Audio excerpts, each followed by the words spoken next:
উত্তরা ঢাকা থেকে আমাদের একজন প্রশ্ন পাঠিয়েছেন যে অনেকে বলে থাকে মৃত ব্যক্তির আত্মা 4 দিন পর্যন্ত বাড়ির চারপাশে ঘুরে, এ কথাটা কি ঠিক? জি, অনেক ধন্যবাদ। আসুন আমরা জানার চেষ্টা করি। মৃত ব্যক্তির আত্মা ইন্তেকালের পর 4 দিন বাড়ির চারপাশে ঘুরে, এই মর্মে কোনো সহি বর্ণনা বিষ্ণু ইসলাম সাহাবাদের কাছ থেকে পাওয়া যায় না।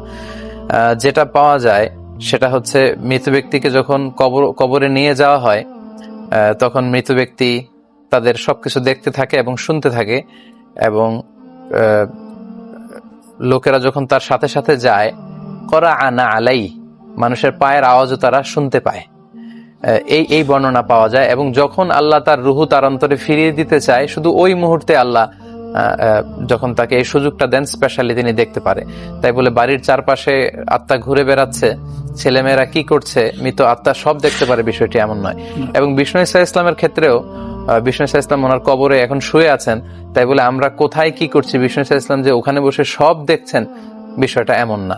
ঠিক শুধুমাত্র যখন মাত্র বিষ্ণু ঈসা ইসলামের রুহুটাকে আল্লাহ ফিরিয়ে দেন, তখনই বিষ্ণু ঈসা ইসলাম ওই বিষয়টা জানতে পারেন।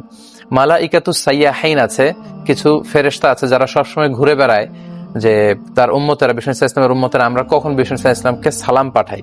তো এই দুরুদ এবং সালাম যখন আমরা বিষ্ণু নবীর উপর পড়ি, তারা আমার এবং আমাদের পিতার নাম সহ বিষ্ণু ঈসা ইসলামের কাছে সেটা পৌঁছান, এবং বিষ্ণু ঈসা ইসলাম বলেন ফাইয়ারুদ্দু রূহি, আল্লাহ তখন আমার রূহটা ফিরিয়ে দেয়, এবং ঠিক তখনই আমি জানতে পারি যে কে আমাকে সালাম পাঠালো। তো এটা আল্লাহ স্পেশালি যদি কারো ক্ষেত্রে চান যে তার রুহু ফিরিয়ে দিবেন, তখনই সে এটা অবলম্বন করতে পারে। তাই বলে তার রুহু আত্মা এসে ঘরের চারদিকে ঘুরে বেড়ায়, 4 দিন পর্যন্ত থাকে, এই মর্মে কোনো সহি বর্ণনা পাওয়া যায় না।